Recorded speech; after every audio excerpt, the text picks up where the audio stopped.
میرے رسول کریم صلی اللہ تعالی علیہ وسلم نے ارشاد فرمایا کہ جو اللہ کے رستے میں شہید ہو گیا، یہ سنن نسائی میں موجود ہے، اسے عذاب قبر نہیں ہوگا، بلکہ ایک حدیث میں تو فرمایا حساب کتاب ہی نہیں ہوگا، اللہ بغیر سوال جواب کے جنت عطا فرما دے۔ کچھ لوگوں کو لوگوں کی بخشش پہ بھی مسئلہ ہی بنتا ہے کہ کوئی بخشا نہ جائے۔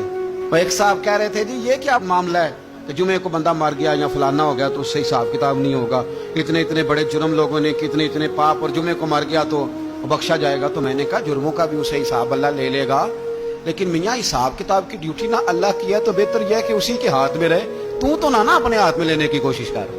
ہمیں پتہ نہیں کیا مصیبت ہے، ہمیں پتہ نہیں کیا مسئلہ ہے۔ ایک جنازے سے میں نکلا، آپ یقین کریں کبھی کبھی کلیجہ پھٹ جاتا ہے۔ میں ایک جنازے سے نکلا تو میرے ساتھ ایک بندہ جنازہ پڑھ کے نکلا تو کہنے لگا جی پیر صاحب دیکھیں آج کتنی دنیا آئی ہے، حالانکہ یہ بندہ اس طرح کا تھا، اس طرح کا تھا، اس طرح کا تھا۔ میں نے اسے کہا یار تجھے تو فکر ہی لگ گئی ہے کہیں جنت میں چلا ہی نہ جائے، تو اس طرح کرنا جنت کے دروازے کے سامنے کھڑے ہو جانا ڈنڈا لے کے کہ میں نے نہیں جانے دینا۔ شرم آنی چاہیے ہمیں۔ اللہ فرماتے ہیں جنت اتنی چوڑی ہے جتنے زمین و آسمان، اور بس کریں جنت خدا کا فضل ہے، اور اللہ فرماتے ہیں میرا فضل میں جسے چاہتا ہوں عطا کرتا ہوں۔ نبی پاک علیہ السلام نے فرمایا جو مسلمان جمعے کے دن یا جمعے کی رات کو فوت ہو اس کو اللہ تعالیٰ قبر کی آزمائش سے محفوظ رکھتا ہے۔ جو جمعے کی رات فوت ہو جائے یا جمعے والے، یعنی جمعے رات اور جمعے کی درمیانی رات چلا جائے یا جمعے والے، تو اللہ اسے عذاب قبر سے، شہید ہو اس سے عذاب قبر نہیں ہوتا۔ جو آدمی جمعے کے دن یا جمعے کی رات چلا جائے اسے بھی عذاب قبر نہیں ہوتا۔ حضور صلی اللہ تعالی علیہ وسلم نے فرمایا جو شخص بیماری سے فوت ہوا، قربان جاؤں میرے محبوب نے بیماری کا نام ہی نہیں لیا، فرمایا کوئی بھی بیماری ہو، فرمایا جو آدمی بیماری سے فوت ہوا اللہ اسے شہادت کی موت عطا فرمائے گا، اور وہ عذاب قبر سے اور قبر کے امتحان سے بھی محفوظ رہے گا۔ اور حضور فرماتے ہیں اس کو صبح اور شام جنت کے باغوں میں سے رزق دیا جائے گا۔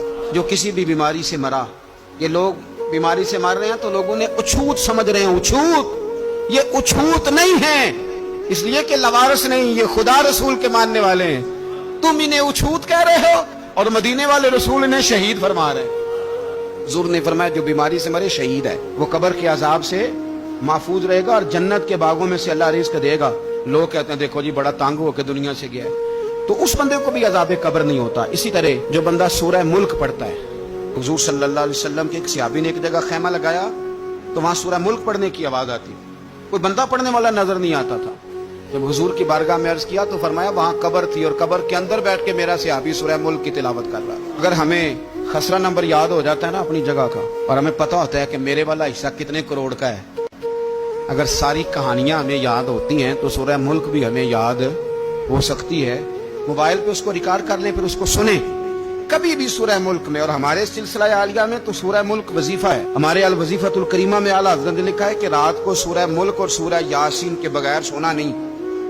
سورہ ملک اتنی شاندار سورت ہے کہ نبی پاک صلی اللہ علیہ وسلم نے فرمایا یہ قیامت کے دن اللہ کی بارگاہ میں ناز سے جھگڑا کرے گی اور کہے گی اے اللہ یہاں تو میرے پڑھنے والے کو جنت عطا فرما یا مجھے قرآن پاک سے علیحدہ کر دے، تو رب کریم پھر اپنے فضل سے پڑھنے والے کو جنت عطا کرے گی۔